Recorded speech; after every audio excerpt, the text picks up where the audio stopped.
अस्सलाम वालेकुम। आज हम जो एक्सेल में पढ़ने जा रहे हैं वो थोड़े से एडवांस लेवल पे पढ़ने जा रहे हैं। आपने VBA का नाम तो सुना होगा। जो एक्सेल है हम उसमें किस तरह से बैक एंड पे प्रोग्रामिंग कर सकते हैं माइक्रोसॉफ्ट विजुअल स्टूडियो को यूज करते हुए, और हम किस तरह से अपने काम को और ज्यादा इजी तरीके से कर सकते हैं। ठीक है। अच्छा, अगर आप देखना चाहते हैं कि जो हमारे पास जो हम ये कोर्स पढ़ने जा रहे हैं ये किस तरह से अप्लाई होगा, किस तरह से यूज होगा, क्योंकि जो अभी तक हमने पढ़ा है वो सारी बेसिक चीजें थी। वो ऑब्वियसली वो छोटी चीजों में हम अप्लाई करते हैं। हमें एक शीट का काम है, हमें 2 शीट्स के काम है, हम वो इजिली कर सकते हैं। बट VBA अगर हम करें तो ये एक बहुत ही एक प्रोग्रामिंग लैंग्वेज के तौर पे भी आ जाती है। कोडिंग हम इसमें करते हैं, और इसके फ्रंट एंड पे ये हमारा ये हम इसमें फॉर्म्स वगैरह बना सकते हैं। डायरेक्ट शीट बैक एंड और फ्रंट एंड हम दोनों इसको लेके चल सकते हैं। ठीक है। इसका मतलब ये है कि जैसे हमने और प्रोग्रामिंग लैंग्वेजेस का अगर आपको नॉलेज हो तो हम ये करते हैं उसमें कि हमारी बैक एंड पे अगर हम जावा कर रहे हैं तो बैक एंड पे हमारी जावा लैंग्वेज चल रही होती है। फ्रंट एंड में हम उसी से कोई फ्रंट ऐप का इंटरफेस वगैरह बनाते हैं और उसको उसके थ्रू कनेक्ट कर देते हैं, या हम डेटाबेस से कनेक्ट कर देते हैं एसक्यूएल सर्वर वगैरह से। ठीक है। इसके अलावा अगर हम पाइथन वगैरह पे भी जाएं, इसमें भी हम फ्रंट और बैक एंड का करते हैं। और अगर हम सिंपल वेबसाइट कोई डेवलप करते हैं, अगर हम वर्डप्रेस पे भी काम करते हैं तो हमें इसका बैक एंड पे डाटा चाहिए होता है, डेटाबेस वगैरह। तो हम उसके लिए माइस्क्यूएल या और भी जो बहुत सारी चीजें हम वो यूज कर सकते हैं। ठीक है। अच्छा, इस वीडियो में आज सबसे पहले जो हम छोटा सा आपको एक रिव्यू देंगे वो ये है कि ये अभी मेरे पास क्या है, शीट 1 है और ये बिल्कुल खाली है, इसके अंदर कुछ भी नहीं है। राइट। ओके, सबसे पहले तो हमें अपनी शीट के अंदर, अपने एक्सेल के अंदर हमें सबसे पहले तो एक ऑप्शन लेके आना है। आप मेरे ये इस रिबन पे ये देख रहे होंगे, ये ऑप्शन है डेवलपर का। ठीक है।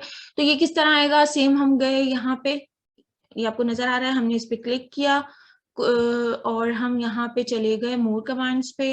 यहाँ पे जाने के बाद हमने लिखा कस्टमाइज रिबन, रिबन पे गए। ठीक है। हमने यहाँ से ढूंढा डेवलपर, डेवलपर को हमने यहाँ पे सिलेक्ट करके ओके कर दिया। मेरा पहले से सिलेक्ट हुआ है, आपने सिर्फ ओके करना है, आपका यहाँ डेवलपर टैब आ जाएगा, ये रहा।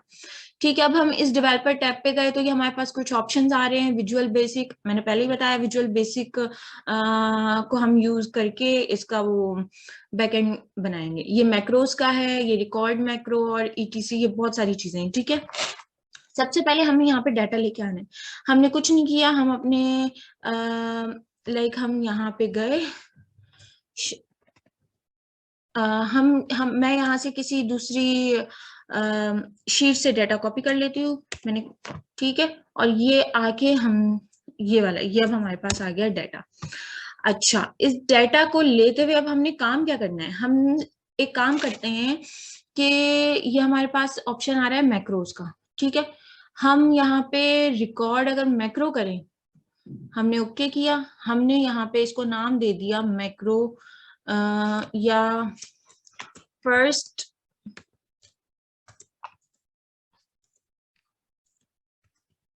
मैक्रो। राइट। ये हमारे पास इसका नाम आ गया फर्स्ट मैक्रो, और हमने इसको कर दिया, डिस्क्रिप्शन में कुछ भी डाल दें कि this is my sample macro ETC। Okay, okay कर दिया हमने इसको। ठीक है। ये अब हमारा मैक्रो बन चुका है और ये स्टार्ट हो गया रिकॉर्डिंग करना। अब हमने सबसे पहले क्या करना है, जब हमारा मैक्रो बनता है तो अगर हम विजुअल बेसिक पे क्लिक करें तो ये देखें, ये हमारा एक सैंपल प्रोजेक्ट बना है, इसके अंदर ये शीट 2 बनी है। शीट 2 के साथ ये रहा, ये हमारा VBA प्रोजेक्ट बन गया है। ठीक है। अभी हम काम कर रहे हैं, जो हमारी शीट है उसका नाम है शीट 2 या बुक 2, बुक 2 शीट 1। ठीक है। हम इसको थोड़ा सा, ये रहा, ये रहा, ये हमारी शीट 1 दिस वर्क बुक। ठीक है। ये इसका ये बन गया है, हमारे पास बैक एंड पे क्रिएट हो चुका है। अच्छा, अब ये हमारे पास क्या है, ये मॉड्यूल 1 है, इसका हमने कुछ नहीं करना है। हमने सिंपल क्या करना है, हम गए अपनी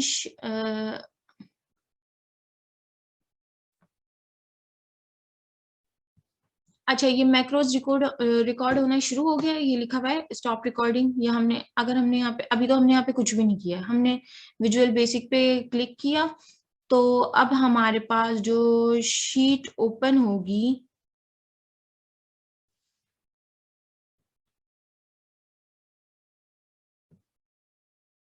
ये आप अपनी स्क्रीन पे देख सकते हैं, ये हमारे पास ये वाली शीट ओपन हो गई है। अब इसमें हमारे पास लिखा हुआ है बुक 1 की शीट 1 2, ये मतलब पहले वाले प्रोजेक्ट हैं। अभी हम जिस पे काम कर रहे हैं, हमारे इस प्रोजेक्ट का नाम है बुक 2। ठीक है, बुक 2 के अंदर अभी हमने सिर्फ एक शीट क्रिएट की है, शीट 1। अब इसके मॉड्यूल्स में अगर हम जाते हैं, ये हमारा एक मॉड्यूल बन गया है। ठीक है, मॉड्यूल ऑटोमेटिकली क्रिएट हो गया है। इस पे लिखा हुआ है सब फर्स्ट मैक्रो, ये हमारे मैक्रो का नाम है जो हमने दिया था, और ये एंड सब, ये इसके स्टार्टिंग और एंडिंग। अगर आपने HTML भी पढ़ा होगा तो हम HTML को स्टार्टिंग टैग देते हैं और एंडिंग टैग देते हैं, इसी तरह इसमें ये किसकी स्टार्टिंग और ये इसकी एंडिंग है। अच्छा, अब हम जा रहे हैं मैक्रोज को रिकॉर्ड करने। ठीक है, अब हमने क्या किया है, हम वापस से अपनी शीट पर आते हैं, हम अपनी शीट पर आए।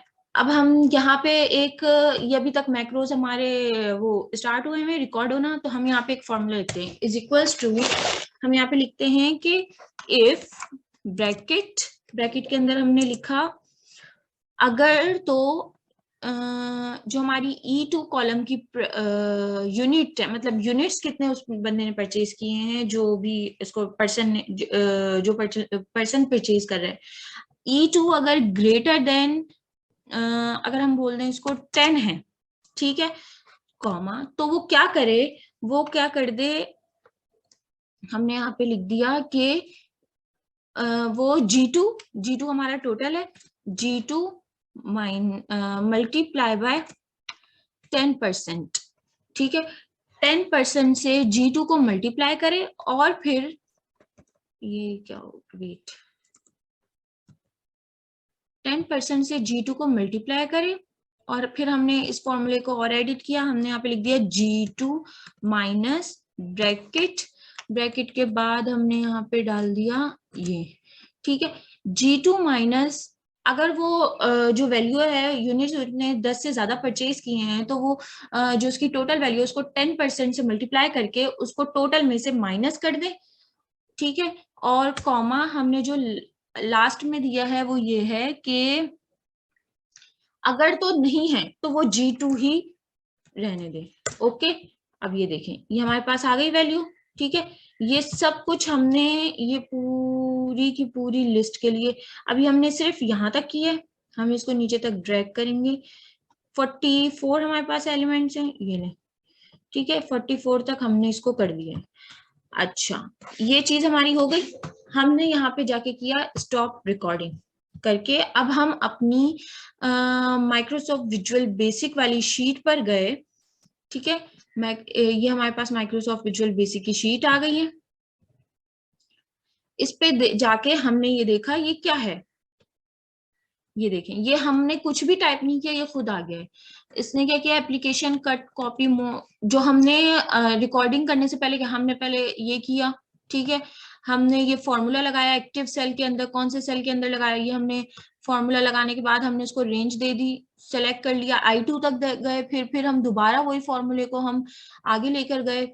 ठीक है, I2 से I29 तक आया ये फॉर्मूला, और फिर एक्टिव विंडो स्क्रॉल 2 3, ये सारा जो जो हमने काम किया, ये सब कुछ ऐसे है, मतलब हमने स्क्रॉल किया, ये वो दिखा रहा है। फिर ऑटोफिल डेस्टिनेशन हमने कर दिया 12 से लेके I2 से लेके I40, ये हो गया। ठीक है, रेंज जो हमने सेलेक्ट की, मतलब जो जो हमने स्टेप किए हैं ना, वो इसने अपनी लैंग्वेज में यहाँ पे बता दिए, रेंज M29, ये ओके, एंटर कर दिए। ठीक, ये हमारा ऑटोमेटिकली पीछे टाइप हो गया। अब अगर इस चीज की जरूरत कैसे आई, ठीक है, अब हमारे पास दोबारा से हम अगर अपनी शीट पे जाएंगे, और हमारे पास सेम लाइक, हमारे पास सेम शीट है, यही डाटा हमने यहां से लेके और हमने कॉपी करके, ठीक है, हमने शीट 2 ओपन की, शीट 2 के अंदर हमने इसको पेस्ट किया। ठीक, अच्छा, अब हमने क्या करना है, हमने कुछ नहीं करना, इसका फायदा क्या है, हम यहाँ पे गए, मैक्रोज पे और हमने इस पे फर्स्ट मैक्रो रन कर दिया, तो हमारा ये ऑटोमेटिकली वो सारे स्टेप्स परफॉर्म हो गए जो हमने वहां पे किए थे। देख लिया ये मैक्रोज क्या है। ठीक है, ये हमारा बहुत ही सिंपल सा एक समझाने का, आप ये देख लिया हमारी गाइडेंस है।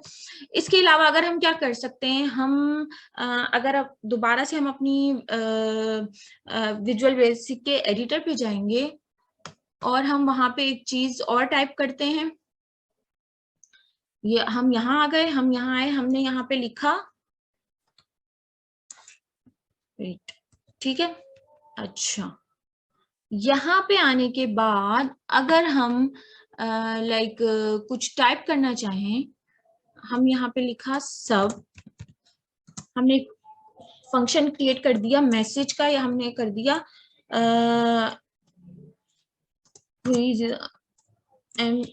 MESSAGE मैसेज 1 करके हमने एक फंक्शन क्रिएट कर दिया, एंटर किया। ठीक है, अब हमें यहाँ क्या करना है, हमने यहाँ पे लिखा मैसेज, एंटर करने के बाद हमने मैसेज बॉक्स लिखा। ठीक है, हमने यहाँ पे इक्वल टू डाला,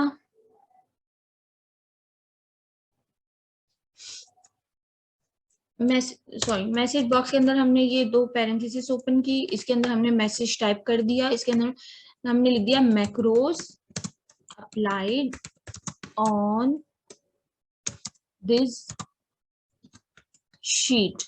ठीक है, ओके, ठीक है, macros applied on this sheet, ये आ गया।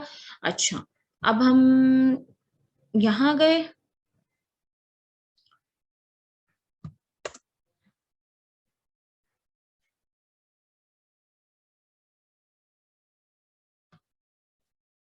हम दोबारा से अपनी शीट पर आए, शीट पे ये हमारी आ गई शीट। ठीक है, शीट पे आने के बाद हम यहाँ पे अगर मैक्रोज पे जाते हैं, ये हमारा मैसेज वहां क्रिएट हुआ है और यहाँ भी आ गया, हमने इसको रन किया तो हमारे पास आ गया macros applied on this sheet. अच्छा, यहाँ तक आपको समझ आया कि हमारे मैक्रोज क्या हैं और इसका क्या फायदा है। इसके अलावा हम और डिटेल हम आगे की वीडियोस में देखेंगे। हम इसमें front end back and like एक फॉर्म भी क्रिएट करेंगे, तो उसके लिए हमारे चैनल को सब्सक्राइब करें, लाइक करें, कमेंट करें, शेयर करें। और अगर आपको कोई क्यूरी है तो आप हमें कमेंट में पूछ सकते हैं। तब नेक्स्ट वीडियो तक आप वेट करें, तब तक के लिए अल्लाह हाफिज।